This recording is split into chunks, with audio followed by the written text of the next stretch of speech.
नया सवेरा के प्रायोजक हैं LIC, हर पल आपके साथ।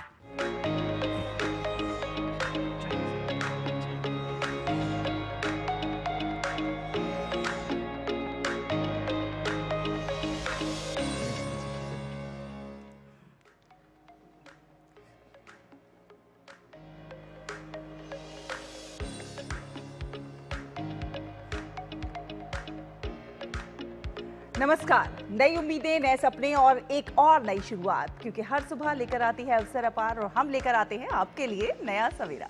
बिल्कुल, जहां हम बात करेंगे नए भारत की, साथ ही आपको बताएंगे आज के जो न्यूज़पेपर हैं उनमें क्या कुछ सकारात्मक ऐसी खबरें प्रकाशित हुई हैं और कैसे देश आत्मनिर्भरता की तरफ आगे बढ़ रहा है, जिसमें आर्थिक विकास भी झलक हमें दिखती है।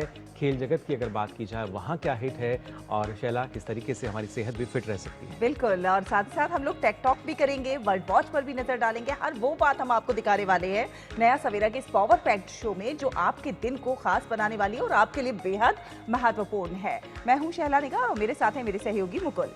शुक्रिया शैला। तो आइए अब शुरुआत करते हैं, लेकिन सबसे पहले नजर डाल देते हैं इस वक्त की सुर्खियों पर। राष्ट्रीय मानवाधिकार दिवस आज। राष्ट्रपति द्रौपदी मुर्मू भारत मंडपम में मानवाधिकार आयोग के समारोह में मुख्य अतिथि के तौर पर होंगी शामिल।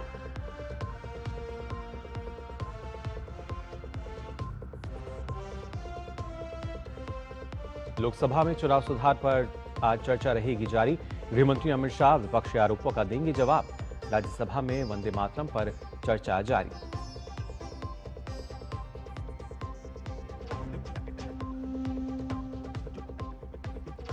फ्लाइट ऑपरेशन सामान्य करने की कोशिशें तेज। इंडिगो के फ्लाइट संकट पर केंद्र सरकार का एक्शन। 10% उड़ान कम करने के दिए आदेश।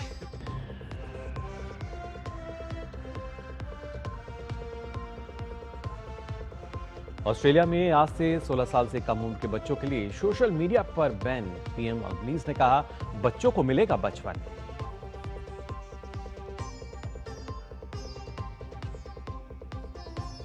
भारत ने दक्षिण अफ्रीका को पहले T20 मुकाबले में हराया। 176 रन के लक्ष्य का पीछा करने उतरी टीम सिर्फ 74 रन पर हुई ऑल आउट।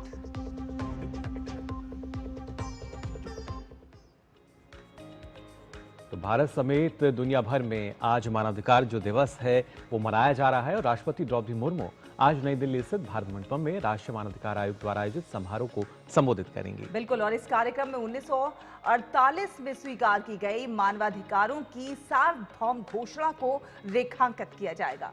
इस वर्ष के मानवाधिकार दिवस का विषय है हर रोज अनिवार्य जन सेवाएं और सबके लिए गरिमा।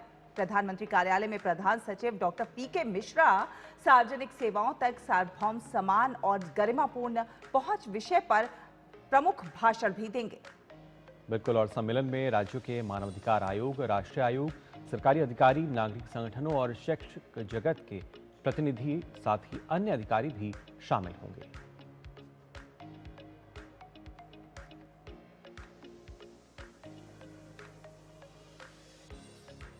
तो आज मानवाधिकार दिवस मनाया जा रहा है और DD न्यूज से खास बातचीत में राष्ट्रीय मानवाधिकार आयोग के अध्यक्ष न्यायमूर्ति V राम सुब्रमण्यम ने कहा कि मानवाधिकार का उल्लंघन सिर्फ सरकारी लोगों के कहने पर ही नहीं बल्कि गैर सरकारी लोगों के कहने पर भी होता है। मुकुल, बिल्कुल, और एक वकील और एक जज के तौर पर मैंने इसे लगभग 40 सालों तक बहुत करीब से देखा है, ये भी उन्होंने कहा।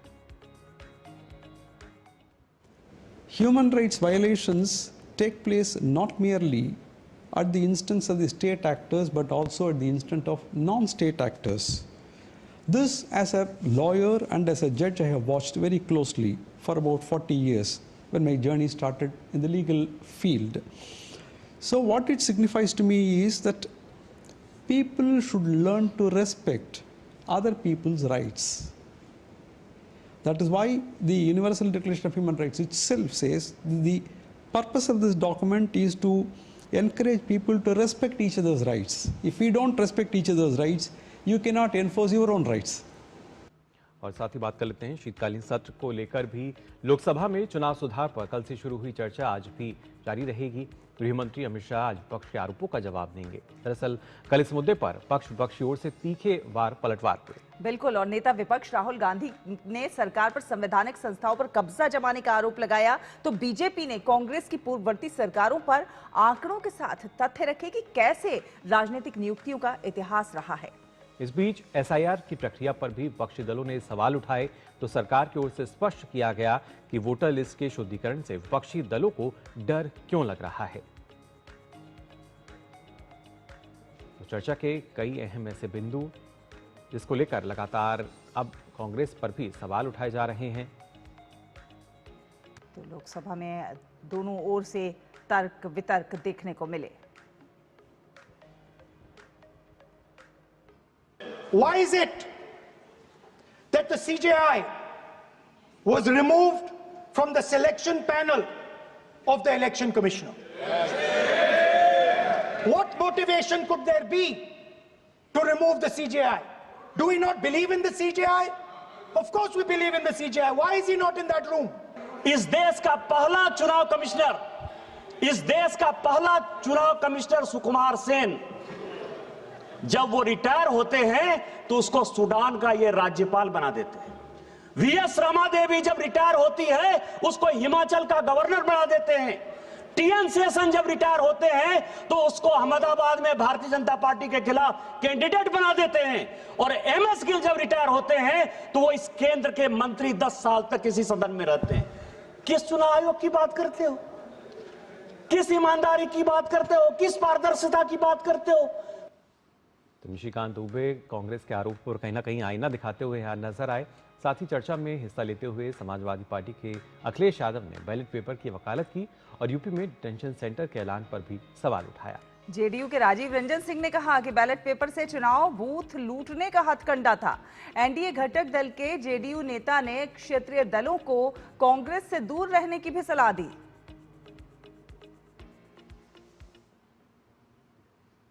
इलेक्शन बैलेट पेपर से होना चाहिए और इसलिए होना चाहिए कि बहुत प्रश्न लग रहे हैं, बहुत उंगली उठ रही है कि डॉक्टर मनमोहन सिंह 10 वर्षों तक इस देश के प्रधानमंत्री रहे। किस चुनाव प्रणाली से वो जीत कर यहां आए थे और यूपीए की सरकार में संसद में सरकार चला रहे थे 10 वर्षों तक? इसी ईवीएम प्रणाली से। और लगातार प्रयास करने के बाद भी आपको जनता स्वीकार नहीं कर रही है तो ईवीएम गलत है। तो पक्ष विपक्ष की दलीलें आपने चुनाव सुधार पर सुनी, लेकिन अब आइए जान लेते हैं कि आखिर कानून मंत्री अर्जुन राम मेघवाल ने किस तरह से विपक्ष को आड़े हाथों लिया। इसलिए विपक्ष द्वारा एसआईआर को लेकर लगाए जाने वाले आरोप और शंकाएं निराधार और तथ्यों से परे हैं। असल बात यह है कि बार बार होने वाले चुनाव में विपक्ष की हार में हमारे विपक्षी साथियों को हताशा और निराशा से भर दिया है। इनके लिए इनके पास कोई साधन नहीं है, कोई बहाना नहीं है, तो ये चुनाव प्रक्रिया में होने वाले सुधारों पर अंगुली उठाते रहते हैं। कभी इन्हें ईवीएम में गड़बड़ी दिखती है, कभी इन्हें एसआईआर की प्रक्रिया में कमी दिखती है। सच बात तो यह है कि इन्हें अपनी कमी नहीं दिखती है। साथ ही संसद के शीतकालीन सत्र के 7वें दिन राज्यसभा में वंदे मातरम के 150वें वर्षगांठ के मुद्दे पर बहस जोरदार रही। इस दौरान कई बार हंगामा मचा। विपक्ष के नारों और सभापति के बार बार समझाने के बावजूद सदन अनियंत्रित हो गया। रात 8 बजे के बाद राज्यसभा की कार्रवाई स्थगित कर दी गई। और आपको बता दें कि अब आज भी जो आगे की चर्चा है वो जारी रहने वाली है। और गृह मंत्री अमित शाह ने चर्चा की शुरुआत करते हुए कांग्रेस पर वंदे मातरम के साथ अन्याय करने का आरोप लगाया और कांग्रेस पार्टी की नीति पर भी उन्होंने सवाल खड़े किए। विपक्ष की ओर से मल्लिकार्जुन खड़गे के भाषण के दौरान कई बार व्यवधान देखने को मिला, तो दोनों ओर से तीखी बहस भी देखने को मिली। बिल्कुल। और इस दौरान पूर्व प्रधानमंत्री एचडी देवेगौड़ा ने वंदे मातरम के पीढ़ी दर पीढ़ी महत्व पर जोर भी दिया। वंदे मातरम पर चर्चा की जरूरत, वंदे मातरम के प्रति समर्पण की जरूरत वंदे मातरम बना तब भी थी, आजादी के आंदोलन के वक्त भी थी, आज भी है, और जब 2047 महान भारत की रचना होगी तब भी रहेगी। मैं सौभाग्यशाली हूं, सबसे पहले मैं इंडियन नेशनल कांग्रेस की ओर से महान रचनाकार जो बंकिम चट्टोपाध्याय को नमन करता हूं। उन सेनानियों को भी नमन करता हूं, वंदे मातरम का नारा लगाते हुए आजादी के आंदोलन में जिनको बलिदान दिए उनको भी मैं नमन करता हूं। और नीरज सिंह हमारे संवाददाता ज्यादा जानकारी के साथ हमसे बात करने के लिए हमारे साथ जुड़ गए हैं। नीरज, कल हमने देखा चुनाव सुधारों पर काफी तीखी बहस देखने को मिली, पक्ष और विपक्ष दोनों ओर से तर्क वितर्क सुनने को मिले। आज भी चुनाव सुधारों पर चर्चा जारी रहने वाली है लोकसभा में, और आज गृह मंत्री अमित शाह जो है जवाब देंगे। देखिए, बिल्कुल जवाब देंगे। और कल भी आप देखें कि भारतीय जनता पार्टी के तमाम सांसदों ने, इसके अलावा एनडीए के तमाम घटकों ने सिलसिलेवार तरीके से विपक्ष के तमाम जो सवाल हैं उन पर एक तरीके से पलटवार भी किया। आप देखें, निशिकांत दुबे ने जिस तरीके से एक के बाद एक कांग्रेस को आईना दिखाया कि किस तरीके से चुनाव सुधारों के इससे पहले कि कांग्रेस पार्टी के समय किस तरीके से पद दिए गए थे, किस तरीके से जो इलेक्शन कमीशन है उनको मंत्री पद तक दिया गया था। दूसरी आप देखें कि राहुल गांधी ने जब ये आरोप लगाया कि तमाम जो शैक्षणिक संस्थाएं हैं उन पर आरएसएस से रिलेटेड लोगों का कब्जा है, उसके बाद आप देखें कि उनके तमाम जो आरोप हैं उनका जवाब निशिकांत दुबे ने सिलसिलेवार तरीके से दिया। कई बार हंगामे की स्थिति भी रही और खुद आप देखें कि सत्ता पक्ष के द्वारा बार बार ये भी कहा गया कि राहुल गांधी जो अपनी स्पीच दे रहे हैं उसमें चुनाव सुधारों का जिक्र ना करके दूसरे मुद्दों को उठा रहे हैं, जबकि जो चर्चा है वो चुनाव सुधारों को लेकर हो रही है। और उसको लेकर कई बार जो हंगामा है वो भी लोकसभा में देखने को मिला। यहाँ तक कि लोकसभा अध्यक्ष ने राहुल गांधी को टोकते हुए कहा कि आप जो चुनाव सुधार है उस पर अपनी जो चर्चा है, अपने विचार हैं वो रखिए। और एक बार स्थिति ये आई कि लोकसभा अध्यक्ष ने खुद ये कहा कि आप चेयर को धमका नहीं सकते, चेयर को दिशा निर्देश नहीं दे सकते। लेकिन तर्क वितर्क के साथ साथ अच्छी बात ये रही कि लोकसभा की जो कार्रवाई है वो चलती रही, हंगामा हुआ, लेकिन तमाम जो सांसद हैं, पॉलिटिकल पार्टी के लोग हैं, उन्होंने अपने जो तर्क और अपनी जो बातें हैं चुनाव सुधारों को लेकर रखी। और जो तमाम तरह के जो सवाल उठाए विपक्ष के द्वारा, तो आज गृह मंत्री अमित शाह सिलसिलेवार तरीके से उनके जो सवाल हैं, उनके जो जवाब हैं वो दे सकते हैं। गृह मंत्री एक तरीके से जो चुनाव सुधारों को लेकर जो चर्चा है उसका समापन करेंगे और अंतिम जो बात है वो अपनी रखेंगे और बताएंगे कि किस तरीके से ज़रूरत थी, कैसे देश के अंदर जो तमाम मतदाता ऐसे थे जिनके दो वोटर कार्ड थे। हमने ये भी देखा कि बड़ी संख्या में जो अवैध जो बांग्लादेशी हैं वो भारत के अंदर रह रहे हैं, उन्होंने अपने जो वोटर कार्ड हैं वो बना रखे हैं। दिल्ली के अंदर हमने देखा है कि स्पेशल ड्राइव चलाई थी और कई बड़ी संख्या में जो अवैध बांग्लादेशी हैं उनके वोटर आईडी कार्ड भी मिले। तो ये बड़ी चिंता की बात है कि भारतीय लोकतंत्र के लिए कि देश में अगर कोई जनप्रतिनिधि का चुनाव होना है तो उसमें विदेशी लोग वोट करें, ये लोकतंत्र के लिए ठीक नहीं है। और कोई पहली बार एसआईआर की जो प्रक्रिया है, जिस तरीके के आरोप विपक्ष लगा रहा था, कोई पहली बार नहीं हुई है। इससे पहले भी एसआईआर की प्रक्रिया कई बार देश के अंदर हुई है। जो वोट हैं वो जुड़ते भी हैं, जो वोट हैं वो कटते भी हैं, तो ये कोई नई बात नहीं है। अब जो कांग्रेस है वो लगातार एसआईआर को लेकर हमलावर है और उसका जवाब भी आप देखें बिल्कुल नीरज, लेकिन कांग्रेस की तरफ से इसलिए इस तरह के मुद्दे उठा रहे हैं। तमाम जो बातें रखी गई, जो आरोप लगाए गए, कहीं ना कहीं बीजेपी की ओर से एक आईना दिखाने का काम उनको किया गया। राज्यसभा की भी अगर बात की जाए, जिस तरीके से वंदे मातरम पर जो विशेष चर्चा है वो हुई और आज भी वो चर्चा जारी रहने की जो चर्चा है जारी रहेगी, लेकिन इसके साथ साथ क्या चुनाव सुधार पर भी आज चर्चा का समय वहां मिलेगा राज्यसभा में? देखिए, आज चूंकि राज्यसभा में वंदे मातरम उस पर जो चर्चा है वो लगातार चल रही है, क्योंकि कई बार देखने को मिला है कि समय ज़रूर निर्धारित होता है, 10 घंटे निर्धारित किया गया है, लेकिन कई बार जो समय है वो बढ़ भी जाता है। पॉलिटिकल पार्टियों की तरफ से जो समय है वो मांगा जाता है, या फिर कोई भी सदस्य अपनी बात रखता है तो उसमें कई बार समय बढ़ जाता है। तो उम्मीद यही की जा रही है कि आज जो वंदे मातरम है उस पर जो चर्चा है वो राज्यसभा में संपन्न हो जाएगी। पार्टी की तरफ से जेपी नड्डा हैं वो समापन करेंगे और क्यों ज़रूरत थी इस चर्चा की, किस लिए ज़रूरत थी वर्तमान समय में, उस पर अपने जो विचार हैं वो जेपी नड्डा रखेंगे। क्योंकि हम देखें कि हमारी जो युवा पीढ़ी है, खासतौर से जैन जी की अगर हम बात करें तो उनको ये पता रहना चाहिए कि देश किन मुश्किल परिस्थितियों से निकलते हुए आज यहाँ पर पहुँचा है। और वंदे मातरम केवल एक गीत नहीं था, बल्कि इस देश को आज़ादी दिलाने में उस गीत ने बड़ी भूमिका निभाई थी, पूरे देश को एकजुट भी किया था। तो आज भी इस गीत का महत्व है और यही कारण है कि इस पर 150 वर्ष के बाद जो चर्चा है वो आप देखें कि संसद के दोनों सदनों में हो रही है और ये पहली बार है कि संसद के दोनों सदनों में इस गीत पर चर्चा हो रही है। तो इसके महत्व को कम करके आंका नहीं जा सकता।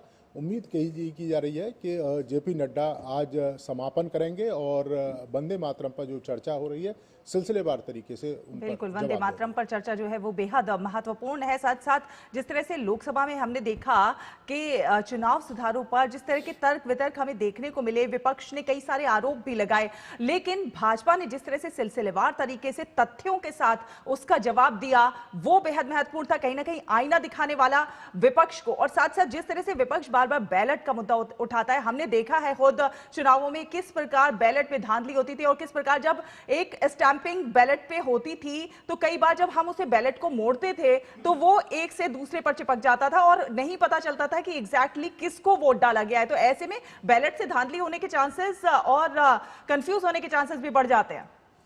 देखिए बिल्कुल बढ़ते हैं और सवाल ये भी है कि आप आदिम काल में जाएंगे या आधुनिक काल में जाएंगे। आप देखिए कि जहां बैलेट से चुनाव होते थे अब धीरे धीरे हम अपने आप को अपग्रेड कर रहे हैं। आप देखें कि मोबाइल टेक्नोलॉजी है, पहले 2G आया, 3G आया, 5G आया, तो ये एक प्रोसेस है और उसी प्रोसेस के तहत जो EVM है वो भी हमारे लोकतंत्र का हिस्सा बनी। और ये भारतीय जनता पार्टी की तरफ से लोकतंत्र का हिस्सा नहीं बनी थी। राजीव गांधी ने खुद जो EVM है उसकी शुरुआत की, फिर कांग्रेस पार्टी ने पूरे देश में जो EVM है उससे चुनाव कराना संपन्न करवाया। तो ये कोई ऐसा नहीं है कि भारतीय जनता पार्टी लेकर आई है। अब आप देखें कि पहले EVM में गड़बड़ है उस पर सवाल उठते थे, अब आप देखिए कि EVM की जो प्रोसेस है, जो प्रक्रिया है, उस पर सवाल उठे। चुनाव आयोग ने बाकायदा तमाम राजनीतिक दलों को इनवाइट किया कि आप देखें कि EVM किसी तरीके से हैक नहीं हो सकती। उस समय इन्होंने जो अपने बात है वो नहीं रखी। अब आप देखें कि एक कदम आगे बढ़ के SIR की जो प्रक्रिया है उस पर भी जो आरोप है वो लगाए जा रहे हैं। तो ये आरोप हैं, उनका कोई कह सकते हैं कि उसका कोई जवाब नहीं है, क्योंकि जो आरोप हैं वो कुतर्क हैं। अगर आप तर्क रखते तो उसका आप जवाब दिया जा सकता है, लेकिन कुतर्कों का किस तरह से जवाब दिया जाए, क्योंकि आप बात रखते हैं लेकिन जब उसके विरोध में सत्ता पक्ष के द्वारा उन सवालों के जो जवाब हैं वो दिए जाते हैं तो आप सुनने को तैयार नहीं होते। तो ये एक तरीके से अजीब सी स्थिति है। और आप देखें कि सत्ता पक्ष के द्वारा लगातार इस बात का जिक्र किया गया कि वो तमाम मुद्दों पर चर्चा करना चाहते हैं, लेकिन आपने देखा भी कि किस तरीके से हंगामा किया गया और जो तमाम महत्वपूर्ण जो बिल थे वो लिस्टेड थे, उसके बाद भी SIR को लेकर लगातार शुरुआत के दिनों में हंगामा होता रहा, जिसके हमने देखा था कि दोनों जो सदन हैं वो एक तरीके से स्थगित करने पड़े, संसद के अंदर भी और संसद के बाहर भी विपक्ष के द्वारा हंगामा हो रहा। लेकिन अब जब जो चुनाव सुधार है उस पर जब चर्चा हो रही है तो वहां पर भी आप देखें कि तमाम तरह की जो बातें जो विपक्ष है उसके द्वारा बिल्कुल नीरज, और आज का जो दिन है वो भी देखना होगा, चिंता की बात है हमारे लोकतंत्र के लिए किस तरीके से जो चर्चा है सार्थक रह पाती है। आज भी लगभग वही स्थिति नजर आएगी व्यवधान की। फिलहाल आपका बहुत बहुत शुक्रिया हमारे साथ जुड़ने के लिए। तो नीरज जो बता रहे थे शैला कि क्या कुछ खास जो है आज शीतकालीन सत्र के दौरान हमें देखने को मिलेगा, लोकसभा में भी और राज्यसभा में भी। बिल्कुल, और गृह राज्य मंत्री नित्यानंद राय ने लोकसभा में एक प्रश्न के लिखित उत्तर में वाइब्रेंट विलेज प्रोग्राम 2 के बारे में जानकारी दी है।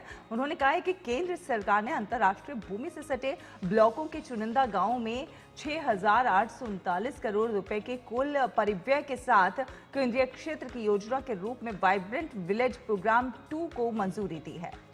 इस योजना के तहत अंतर्राष्ट्रीय सीमाओं से लगे चुनिंदा गांवों को विकास किया जाएगा। इसमें उत्तर प्रदेश के बहराइच जिले के मिहींपुरवा और नवाबगंज ब्लॉक के नेपाल बॉर्डर से सटे 33 गांव भी शामिल हैं। योजना का फोकस आजीविका, सड़क संपर्क, बिजली, स्वास्थ्य, शिक्षा, पर्यटन, वित्तीय समावेशन और टेलीकॉम कनेक्टिविटी जैसे क्षेत्रों पर रहेगा।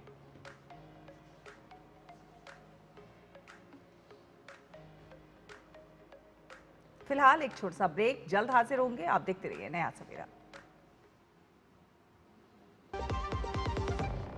सुनो, एक अच्छी इंश्योरेंस पॉलिसी एआई से पूछते हैं।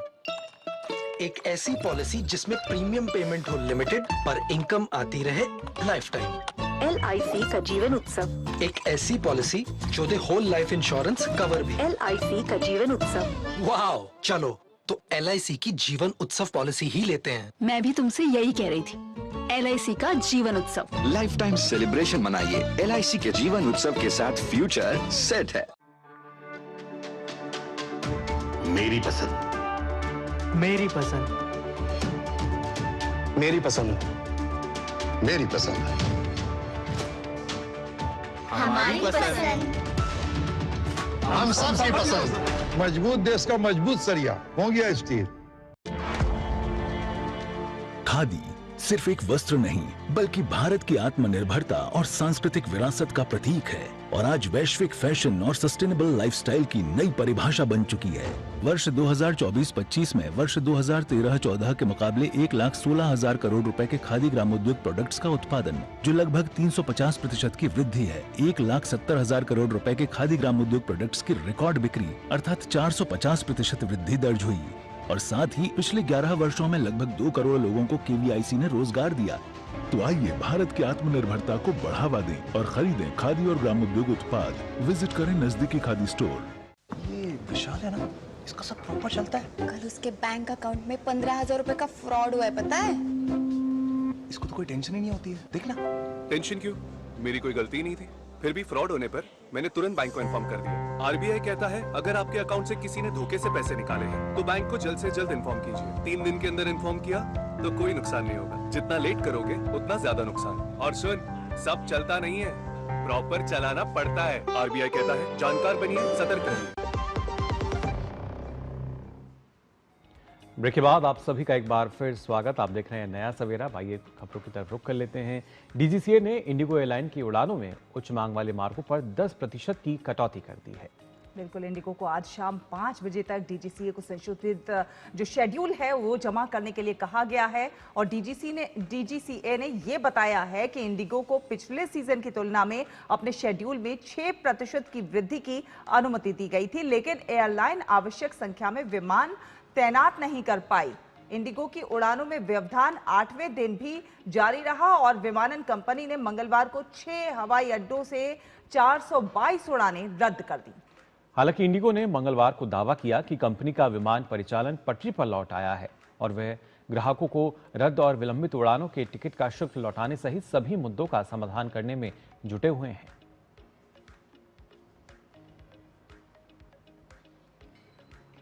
और इससे पहले अगर बात की जाए शलक, क्योंकि हमने देखा था किस तरीके से इंडिगो की उड़ानों के रद्द होने से हजारों की संख्या में जो यात्री हैं वो प्रभावित हुए हैं, लेकिन सरकार की सख्ती और इंडिगो के प्रयासों से उम्मीद की जा रही कि ये संकट जल्द खत्म हो जाएगा। बिल्कुल, संकट जल्द खत्म हो जाएगा, ये पूरी उम्मीद है।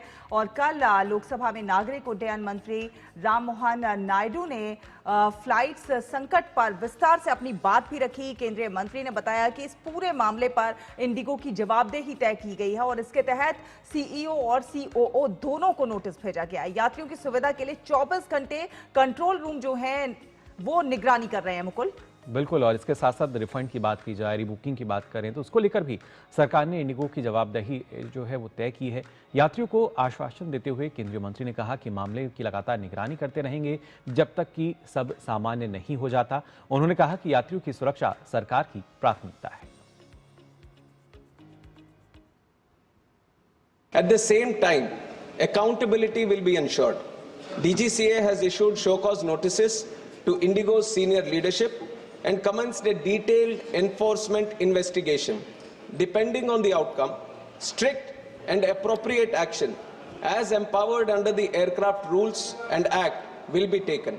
The government is determined to build a more robust and competitive aviation ecosystem. Through our policies, we are encouraging more new airlines to start and operate in India, ensuring fair access to airport capacity and eliminating any possibility of duopoly, controlling connectivity and pricing in our skies. More airlines mean more choice, more affordability and more resilience for the passengers. तो किस तरीके से जो Indigo है वहाँ पर सख्ती की गई सरकार की, और उसके बाद अगर देखा जाए स्थिति अब सामान्य होती नजर आ रही है। किस तरह की हालात बने हुए हैं, क्या स्थिति है, ताज़ा जान लेते हैं। हमारे संवाददाता दिव्यांशु मल्होत्रा फिलहाल हमारे साथ जुड़ चुके हैं। दिव्यांशु, जानना चाहेंगे आपसे, लगातार आपने भी देखा था किस तरीके से जो लोग थे, यात्री थे, वो परेशान रहे थे।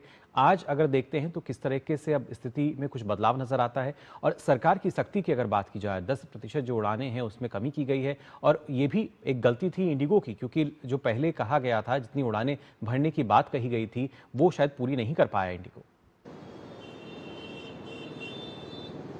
देखिए, बिल्कुल आपको बताना चाहूँगा कि जिस तरह से इंडिगो में पिछले करीब 4-5 दिनों से उनके ऑपरेशन फेलियर की वजह से लोगों को दिक्कतों का सामना करना पड़ रहा था, उन्होंने सैकड़ों की संख्या में अपनी फ़्लाइट्स को कैंसिल किया था।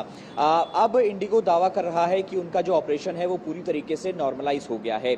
आपको बताना चाहूँगा कि इंडिगो करीब 138 डेस्टिनेशन पर करीब 2300 ऐसी फ़्लाइट हैं जिनको ऑपरेट करता है, जिसमें 90 से ज़्यादा डेस्टिनेशन डोमेस्टिक हैं और करीब 40 के आसपास ऐसी लोकेशंस हैं, ऐसी डेस्टिनेशंस हैं जो कि इंटरनेशनल लेवल पर है। और जिस तरीके से उनका ऑपरेशन फेल हुआ था, उसके बाद से ही डीजीसीए और भारत सरकार ने उनके खिलाफ सख्त एक्शन लिया है और करीब 10% के आसपास जो उनका ऑपरेशन है उसमें कटौती की गई है। ये बड़ा फैसला भारत सरकार और हम कह सकते हैं कि मिनिस्ट्री ऑफ सिविल एविएशन ने लिया है। हम ये कह सकते हैं कि अब करीब 1900 से ज़्यादा फ्लाइट जो हैं अब इंडिगो की ऑपरेट होती हुई नजर आएगी। इसके अलावा आपको बताना चाहूँगा कि इंडिगो ये भी दावा कर रहा है कि करीब 825 करोड़ रुपए के आसपास का जो रिफंड है वो यात्रियों को किया गया है, जो टिकट्स कैंसिल हुई थी, जो फ्लाइट कैंसिल हुई थी, और इसके अलावा करीब 4500 के आसपास का जो बैगेज है वो भी लौटाया गया है। अब उम्मीद करते हैं कि आने वाले दिनों में जो चीज़ें बेहतर हुई हैं, जो नॉर्मलाइज हुई हैं, वो इसी तरीके से सुचारू रूप से चलती रहेंगी। पहले हम कह सकते हैं कि करीब 5% इंडिगो के ऑपरेशन में कटौती करने का फैसला किया था, लेकिन इस फैसले को में बदलाव किया गया क्योंकि इंडिगो उस पर एक पॉजिटिव रिस्पांस सरकार को नहीं दे पाया कि 5% की अगर कटौती होती है तो क्या 95% जो ऑपरेशन है वो सुचारू रूप से हो पाएगा, जिसके बाद सरकार ने 5% से बढ़ाकर उसको 10% किया गया है। लेकिन उम्मीद कर रहे हैं कि अब जो बाकी 90% इंडिगो का ऑपरेशन है वो आज से जो है वो बेहतर होगा और आने वाले दिनों में यात्रियों को इसका दिक्कतों का सामना नहीं करना पड़ेगा। इसके अलावा आपको बताना चाहूँगा कि minister of civil aviation Ram Mohan Naidu ने भी पार्लियामेंट में इस पर जवाब दिया था और उन्होंने ये साफ कहा कि भारत में जो सिविल एविएशन मार्केट है वो पूरी दुनिया में तीसरे नंबर पर आती है और कहीं ना कहीं हम एनकरेज कर रहे हैं कि जो बाकी फ्लाइट कंपनीज हैं वो भी इंडिया में आएं और इस सिविल एविएशन सेक्टर में हिस्सा लें और अपनी फ्लाइट्स को ऑपरेट करें। इसको लेकर भारत सरकार उनको सुविधाएं देगी, तो हम उम्मीद करते हैं कि आने वाले दिनों में कुछ और कंपनीज भी हमारी भारत में सिविल एविएशन मार्केट में दिखाई दे सकती हैं, वो शामिल हो सकती हैं। भारत की सिविल एविएशन मार्केट का दुनिया में जो है डंका बजता है और इंडिगो की थोड़ी सी गलती की वजह से कितने यात्रियों को इसका नुकसान झेलना पड़ा, कितना परेशानी का सामना करना पड़ा, ये जो पूरा क्राइसिस खड़ा हुआ और इसी पर अब सरकार की सख्ती से इंडिगो के थोड़े पर कतरे गए हैं और अब इंडिगो कह रहा है कि अब सामान्य संचालन होने में ज़्यादा समय नहीं लगेगा। लेकिन जिस तरह से इंडिगो की फ्लाइट्स में कमी की गई है, कहीं ना कहीं इसका फ़ायदा थोड़ा बहुत एयर इंडिया को मिलता हुआ दिखेगा, कहीं उसकी फ्लाइट्स में इजाफा किया जाएगा।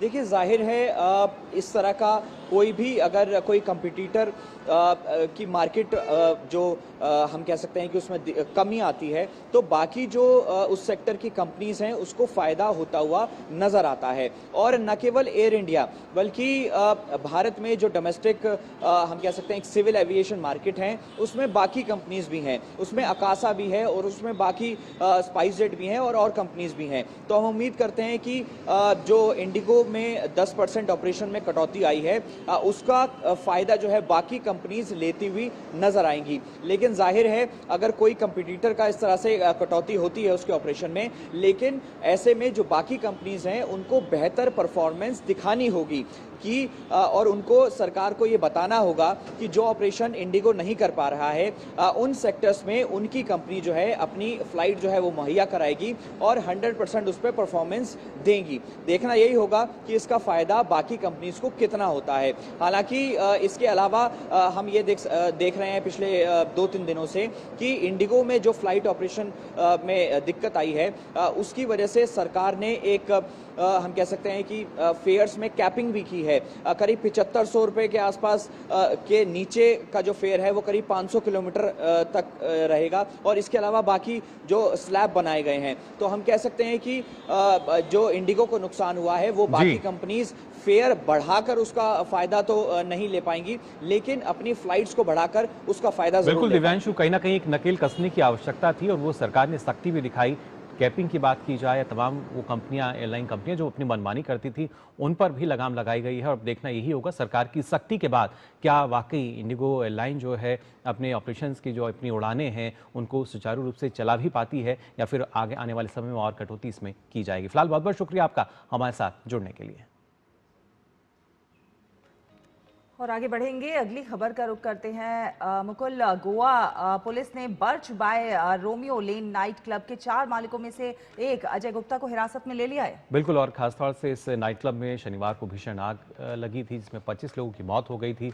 गोवा पुलिस ने अजय गुप्ता और एक अन्य मालिक सुरेंद्र कुमार खोसला के खिलाफ लुकआउट नोटिस जारी किया था। गोवा पुलिस ने बताया कि अजय गुप्ता इस मामले में हिरासत में लिया गया 6ठा आरोपी है। नाइट क्लब के 2 और मालिक सौरभ लूथरा और गौरव लूथरा जो हैं वो अभी भी फरार हैं, जिनके खिलाफ ब्लू कॉर्नर नोटिस जारी किया गया है। पुलिस ने अजय गुप्ता से पहले इस मामले में नाइट क्लब के मुख्य महाप्रबंधक और महाप्रबंधक, साथ ही बार प्रबंधक सहित 5 लोगों को गिरफ्तार किया है। गोवा के वागाटर इलाके में जिला प्रशासन ने रोमियो लेन नाम के रेस्टोरेंट का एक हिस्सा भी तोड़ दिया। आपको बता दें ये रेस्टोरेंट गौरव लूथरा और सौरभ लूथरा का है, जो कि बर्च बाय रोमियो लेन के भी मालिक हैं। प्रशासन ने ये कार्रवाई नियमों के उल्लंघन के आरोपों के तहत की है। इससे पहले गोवा सरकार ने अरपोरा के Birch by Romeo Lane night club अग्निकांड पर कार्रवाई करते हुए नाइट क्लब और बागटोर में मालिकों की मुख्य प्रॉपर्टी को तुरंत गिराने और उनकी संपत्ति को जब्त करने का आदेश दिया था।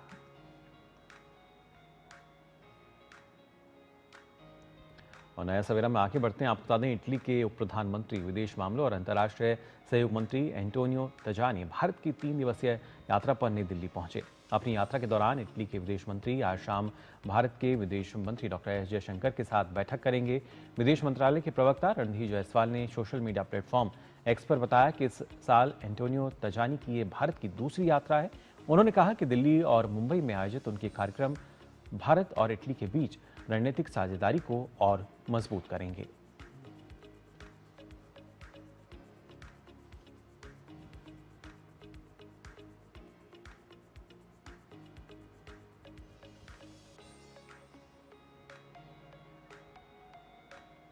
और नया सवेरा में चलिए अब बात करेंगे काशी तमिल संगमम के 4थे संस्करण की।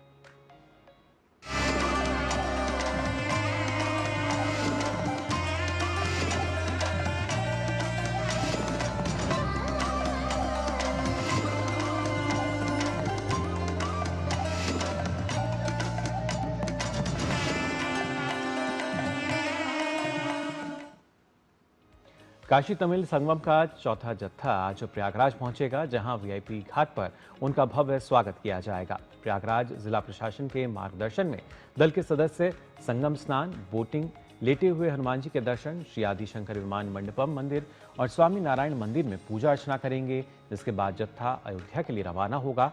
वहीं काशी तमिल संगमम के 4थे संस्करण के तहत इस बार आयोजित की जा रही विशेष कार रैली आज वाराणसी पहुंचेगी।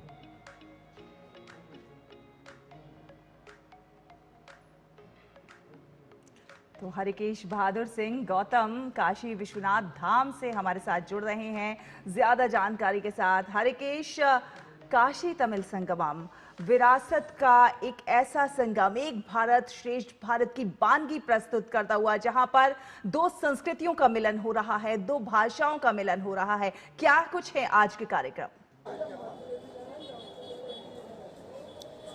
शहला आपको और मुकुल को यहाँ से काशी वड़क्कम काशी, चूंकि मैं काशी विश्वनाथ मंदिर धाम पे हूँ और अभी थोड़ी देर में जो समूह आया हुआ है वो यहाँ पर आएगा बाबा के दर्शन के लिए।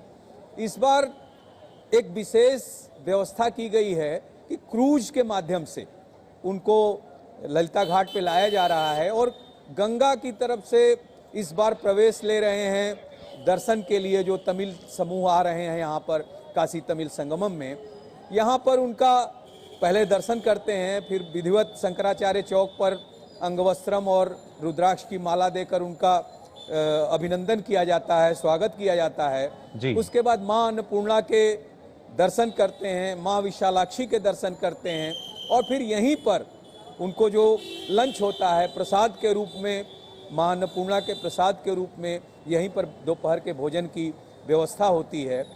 उसके बाद जो अगला चरण होता है वो नमो घाट पर जाने का होता है, जो वहाँ पे सांस्कृतिक कार्यक्रम होते हैं जिनमें उत्तर प्रदेश और तमिलनाडु के जो कलाकार हैं वो अपनी प्रस्तुति देते हैं, अपना जो उनकी रचनाएं हैं उनका प्रदर्शन करते हैं लोगों के सामने।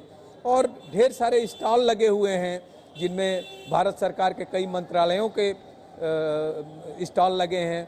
एक तो मंत्रालय का जो लगा हुआ है स्टॉल, उसमें तमिल सिखाने के लिए विशेष व्यवस्था की गई है, जिसमें वर्णमाला के बारे में जानकारी दी जा रही है, शब्दों के बारे में जानकारी दी जा रही है और उसके साथ ही साथ छोटे छोटे जो वाक्य हैं उनको उनके बारे में भी बताया जा रहा है। तो इस तरह से, और सबसे बड़ी बात सहला मैं आपको बताऊं कि 50 जो तमिल शिक्षक आए हुए हैं वो यहाँ पर जो +2 तक के स्कूल हैं उनमें, जो 8 तक के स्कूल हैं उनमें, चाहे वो सरकारी स्कूल हों, चाहे प्राइवेट स्कूल हों, चाहे कॉन्वेंट स्कूल हों, सब में वो तमिल का जो प्रारंभिक ज्ञान है वो बच्चों को दे रहे हैं, बता रहे हैं। और कई स्कूलों में हम लोगों का भी जाना हुआ जिनमें बच्चे बहुत उत्साहित हैं, वो तमिल की भाषा को सीखकर, उसके सब शब्दों को जानकर, उसके अक्षरों को जानकर बहुत उत्साहित हैं और जो टीचर सिखा रहे हैं उनसे इतने हिल मिल गए हैं कि वो देखने ही योग्य है। और सबसे बड़ी बात है कि इन बच्चों को ये पता है कि यह व्यवस्था सरकार कर रही है, निःशुल्क है, तो वो सरकार को धन्यवाद भी कर रहे हैं अपने तरीके से और बहुत ज़्यादा उत्साहित हैं वो इस तरह की व्यवस्था से कि उन्हें एक नई भाषा सीखने को मिल रही है। जी बिल्कुल हरिकेश, ना सिर्फ भाषा बल्कि अगर कहा जाए उत्तर दक्षिण की अलग अलग संस्कृति और कैसे उसमें एकता भी जो है वो भी नजर आती है, उसका एक अनूठा मिलाप यहाँ इस दौरान नजर आता है। फिलहाल बहुत बहुत शुक्रिया आपका हमारे साथ जुड़ने के लिए।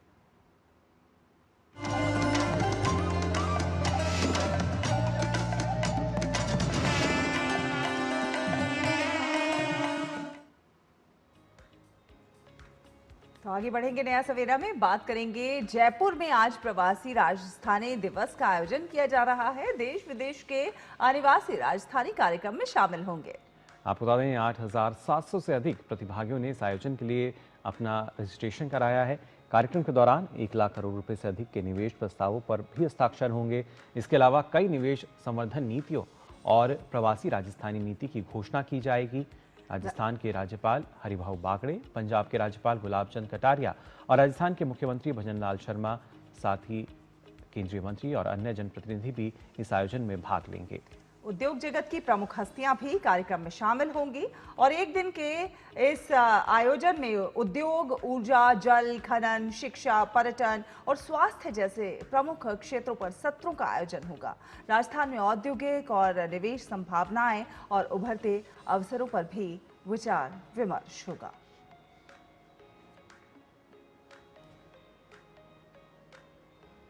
और इसी के साथ ही नया सवेरा में यहाँ वक्त चला एक और छोटे से ब्रेक का, जल्द हाजिर होते हैं।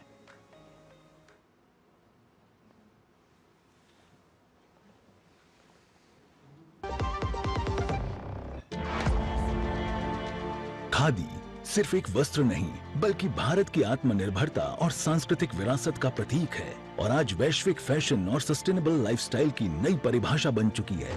वर्ष 2024-25 में वर्ष 2013-14 के मुकाबले 1,16,000 करोड़ रुपए के खादी ग्रामोद्योग प्रोडक्ट्स का उत्पादन, जो लगभग 350% की वृद्धि है। 1,70,000 करोड़ रुपए के खादी ग्रामोद्योग प्रोडक्ट्स की रिकॉर्ड बिक्री अर्थात 450% वृद्धि दर्ज हुई। और साथ ही पिछले 11 वर्षों में लगभग 2 करोड़ लोगों को केवीआईसी ने रोजगार दिया। तो आइए भारत की आत्मनिर्भरता को बढ़ावा दें और खरीदें खादी और ग्रामोद्योग उत्पाद। विजिट करें नजदीकी खादी स्टोर। जब धरती चीर कर निकलता है लोहे का पत्थर और मिलता है मोंगिया के जोश से, फिर तपता है, पिघलता है और बनता है फौलाद। अब होता है सरिया सारी खूबियों के साथ। मोंगिया स्टील, मजबूत देश का मजबूत सरिया। तेरा ये बिजनेस एक मास्टर स्ट्रोक है यार, है ना? पर मुझे लोन कौन देगा यार? ओह गॉड, सचिन क्यों देगा मुझे लोन? अरे मैं नहीं, बैंक ऑफ बड़ौदा देगा तुम्हें एमएसएमई बॉब डिजी उद्यम के साथ 100% digital process, approval in minutes. Bank of Baroda से एमएसएमई लोन लेना भी मास्टर स्ट्रोक है।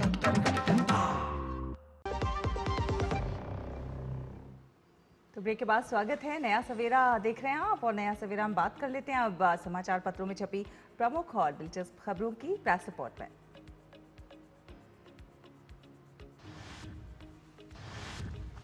अलग अलग खबरें जो हैं वो प्रकाशित हुई हैं, और कौन सी वो सकारात्मक खबरें हैं? क्या पहली खबर शैलाज? बिल्कुल, सबसे पहली खबर जो हम दिखा रहे हैं, अधिकतर समाचार पत्रों में इसने सुर्खी बटोरी है। सख्ती जो है सरकार की ओर से, इंडिगो की उड़ानों में कटौती की गई है और व्यस्त मार्गों पर 10% जिस प्रकार से विमान कम किए गए हैं। मंत्री ने दोहराया है कि कड़ी कार्रवाई की जाएगी। परिचालन संकट से गुजर रही विमानन कंपनी इंडिगो पर केंद्र सरकार ने मंगलवार को कड़ी कार्रवाई की और उसको अधिकतर समाचार पत्रों में प्रकाशित किया गया है। साथ साथ केंद्रीय नागरिक उड्डयन मंत्री के राममोहन नायडू का जो वक्तव्य है उसको भी प्रकाशित किया गया है। तो अब तक क्या कुछ कदम उठाए गए हैं इस दिशा में, वो इसमें दिखाया गया है। साथ साथ यात्रियों को 750 करोड़ रुपए का रिफंड दे दिया गया है, और कब और कितनी उड़ानें रद्द हुई, किस शहर पर और किन विमानों पर ज्यादा असर पड़ा, तो विस्तार से समाचार पत्रों में इसको दर्शाया गया है।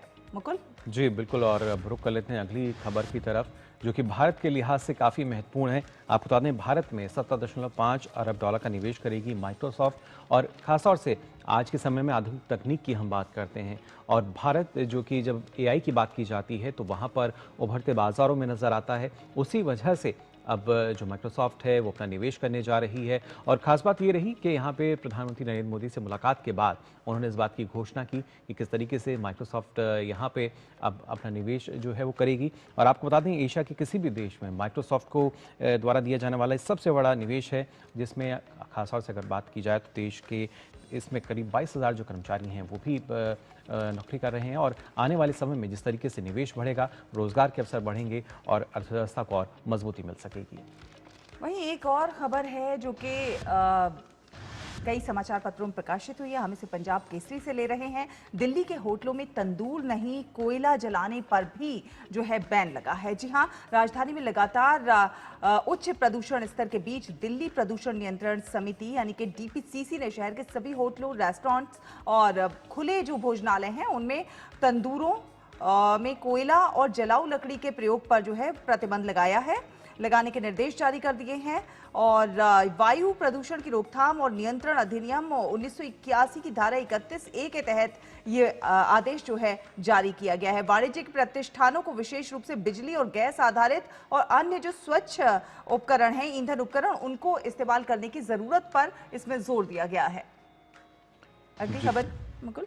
बिल्कुल, और ये जो खबर है ये बता रही है कि कैसे हमारे देश में जो हस्तशिल्प की जब बात की जाती है, कैसे उनको एक नई पहचान मिली है। क्योंकि आज जब हम मॉडर्न डिज़ाइन की बात करते हैं, एंटीक एलिमेंट की जब बात करते हैं, तो आपको वहाँ पे हस्तशिल्प की जो कला है उसका नमूना ज़रूर दिख जाएगा। और 8 से 14 दिसंबर तक आपको बता दें, राष्ट्रीय हस्तशिल्प सप्ताह जो है वो मनाया जा रहा है। ऐसे में असम की हम बात करें, वहाँ भी लगातार जो हस्तशिल्प उद्योग की जब बात की जाती है, इसको लगातार बढ़ावा दिया जा रहा है, और ये कहीं ना कहीं सरकार की नीतियाँ रही हैं, जिसके चलते आज जब मॉडर्न डिज़ाइन में भी हस्तशिल्प उद्योग जो हैं लगातार सक्रिय हैं, लोगों को रोजगार मिल रहा है और उसके चलते भी न सिर्फ उन क्षेत्रों तक विकास पहुंच रहा है बल्कि एक नई पहचान उनको मिल रही है और उसी पहचान को देने का काम इस तरह की जो आज जो खबर प्रकाशित हुई है उसने भी किया है। तो आज की ये तमाम कुछ ऐसी खबरें जो कि बाकी खबरों से कुछ अलग भी हैं और सकारात्मक। साथ ही साथ एक खबर जो बहुत सुर्खियां बटोर रही है। अक्सर हम लोग कहते हैं कि उम्र बस एक संख्या है, जज्बा होना चाहिए, हौसला होना चाहिए, और इसी बात को कुछ साबित करते हुए ये जो खबर है इंटरनेट पर छाई हुई है। 87 साल की और 84 साल की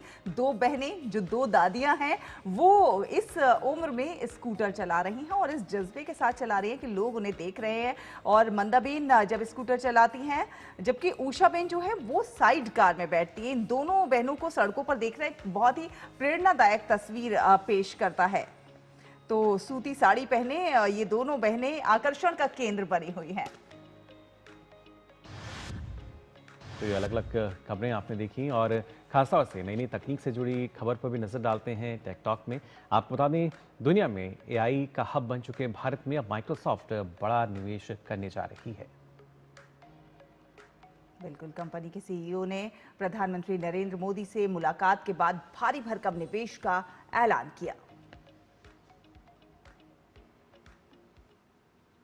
भारत को आर्टिफिशियल इंटेलिजेंस का हब बनाने की दिशा में अग्रसर सरकार के प्रयासों को और ताकत मिलने जा रही है। दुनिया की दिग्गज टेक कंपनियां भारत में बड़ा निवेश करने जा रही हैं। दिल्ली में माइक्रोसॉफ्ट और इंटेल जैसी बड़ी कंपनियों ने भारत में निवेश का ऐलान किया है। अमेरिकी कंपनी माइक्रोसॉफ्ट भारत में 1.57 लाख करोड़ रुपए का निवेश करेगी। कंपनी एआई के साथ ही डेटा सेंटर और क्लाउड कंप्यूटिंग के क्षेत्र में इंफ्रास्ट्रक्चर तैयार करेगी।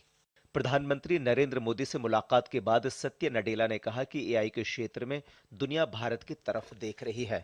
वहीं माइक्रोसॉफ्ट के सीईओ से मुलाकात के बाद प्रधानमंत्री नरेंद्र मोदी ने सोशल मीडिया पोस्ट कर लिखा कि भारत के सपने को सपोर्ट करने के लिए माइक्रोसॉफ्ट 1.57 लाख करोड़ रुपए लगा रही है।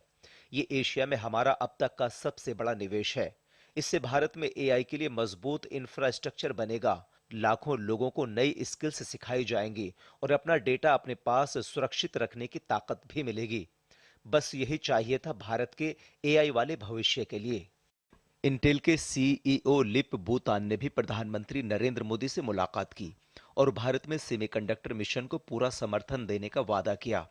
वहीं कॉग्निजेंट के सीईओ रवि कुमार एस ने भी प्रधानमंत्री नरेंद्र मोदी से मुलाकात की। कॉग्निजेंट भारत में 2.5 लाख से ज्यादा कर्मचारियों के साथ काम कर रही है।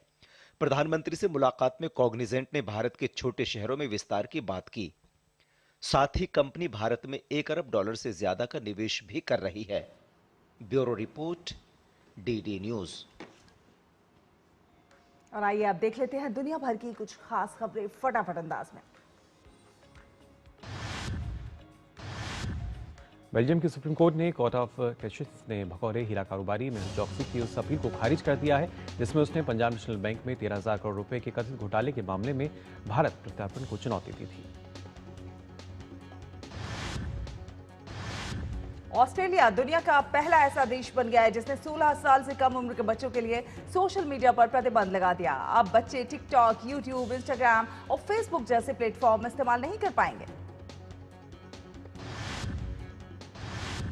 ऑस्ट्रेलिया के प्रधानमंत्री एंथनी अल्बनीज ने इसे परिवारों के लिए गर्व का दिन बताया और कहा कि ये कानून दिखाता है कि सरकारें ऑनलाइन होने वाले नुकसान को रोक सकती हैं। उन्होंने बच्चों से आग्रह किया कि सोशल मीडिया छोड़ने के इस बदलाव के समय अगर उनका कोई सवाल हो या मदद चाहिए तो वे अपने माता पिता, शिक्षकों, हेड स्पेस या किड्स हेल्पलाइन से बात करें। अमेरिका की कैंट की स्टेट यूनिवर्सिटी में कल गोलीबारी में एक व्यक्ति की मौत हो गई और एक गंभीर रूप से घायल हो गया। संदिग्ध हमलावर को गिरफ्तार कर लिया गया है। कैंट की स्टेट यूनिवर्सिटी ने घटना पर टिप्पणी करने से इनकार किया है। और वर्ल्ड वॉच के बाद अब नजर डालते हैं बिजनेस ब्रीफ पर, जान लेते हैं कारोबार जगत की खबरें। वित्त मंत्री निर्मला सीतारमण ने यूरोपीय यूनियन के ट्रेड और इकोनॉमिक सिक्योरिटी कमिश्नर मारोस शेफकोविच से मुलाकात की। व्यापार और निवेश पर आर्थिक सहयोग के लिए विभिन्न मुद्दों पर चर्चा हुई।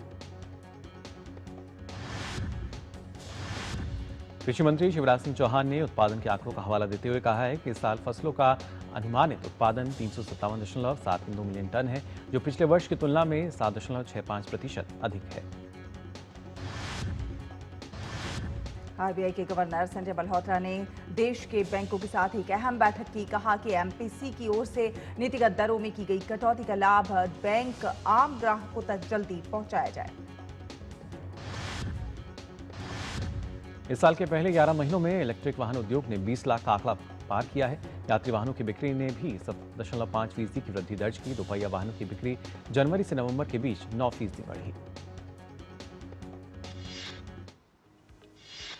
और अब खबरें खेल जगत की स्पोर्ट्स ट्रैक पे। कटक में खेले गए T20 सीरीज के पहले मैच में भारत ने दक्षिण अफ्रीका को 101 रन से हरा दिया। 176 रन के लक्ष्य का पीछा करते हुए टीम सिर्फ 74 रन पर ऑल आउट हो गई। तमिलनाडु में पुरुष जूनियर हॉकी विश्व कप में आज भारतीय टीम का सामना अर्जेंटीना से होगा। पिछले 2 विश्व कप में चौथे स्थान पर रही भारतीय टीम को पिछली गलतियों को दोहराने से बचना होगा। चिली में खेली जा रही महिलाओं की जूनियर हॉकी विश्व कप में भारत ने यूएई की टीम को शूटआउट में 3-1 से हरा दिया। दोनों टीमों के बीच मैच 1-1 की बराबरी पर रहा, जिसके चलते विजेता का फैसला शूटआउट से हुआ। अर्जुन एगासी ने मैग्नस कार्लसन को हराकर फ्री स्टाइल शतरंज ग्रैंड स्लैम के क्वार्टर फाइनल में जगह बनाई। German chess prodigy Vincent Keymer से भिड़ेंगे। यूएफए चैंपियन लीग में बार्सिलोना ने फ्रैंकफर्ट की टीम को 2-1 से हराया। बार्सिलोना की ओर से जूस कॉन्डे ने 2 गोल किए।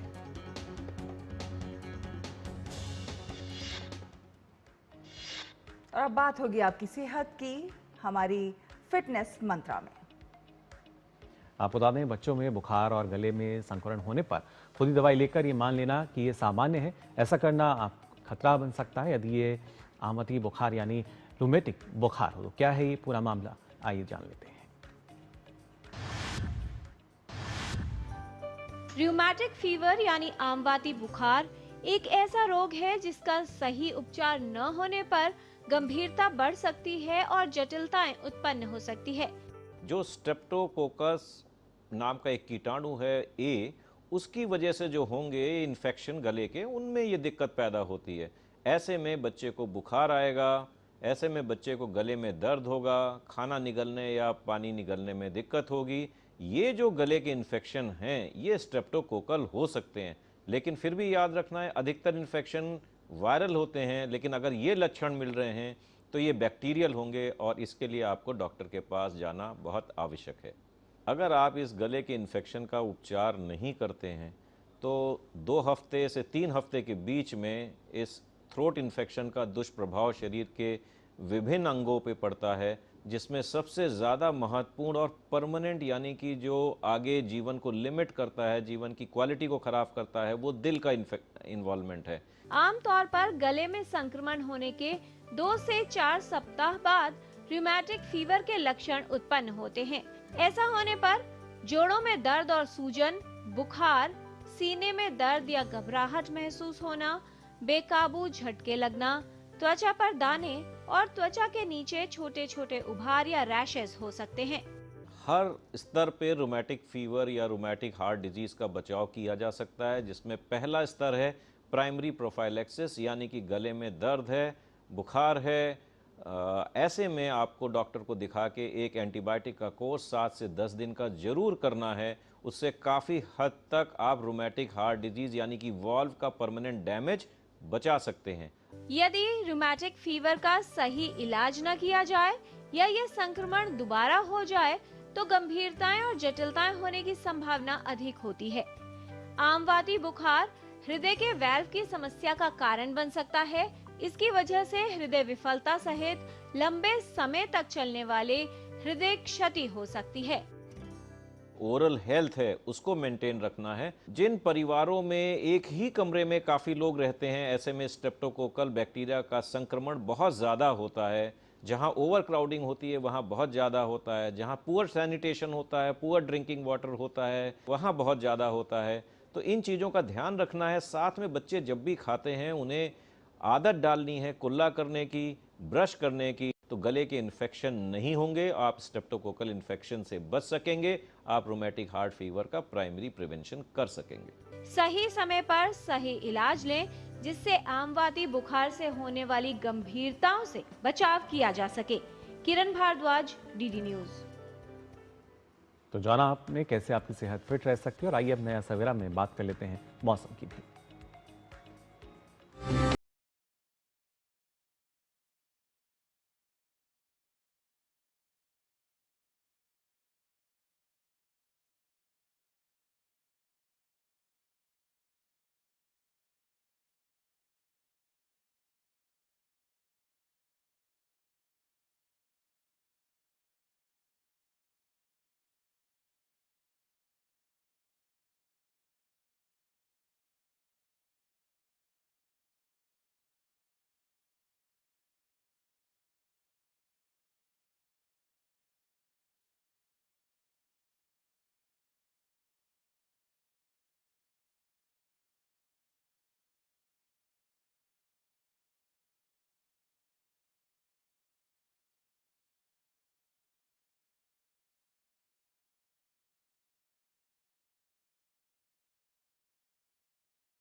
तो इसी के साथ नया सवेरा में अब वक्त हो चला है आपसे विदा लेने का, लेकिन जाने से पहले आपको छोड़ जाते हैं क्रिसमस की तैयारियों के साथ। जी हाँ, दक्षिण अफ्रीका के केपटाउन पर अगर हम बात करें तो यहाँ क्रिसमस का जो खुमार है वो चढ़ चुका है, उत्साह जो है चरम पर है। आप लीजिए इन झलकियों का आनंद और हम दोनों को दीजिए अनुमति। नमस्कार। नमस्कार।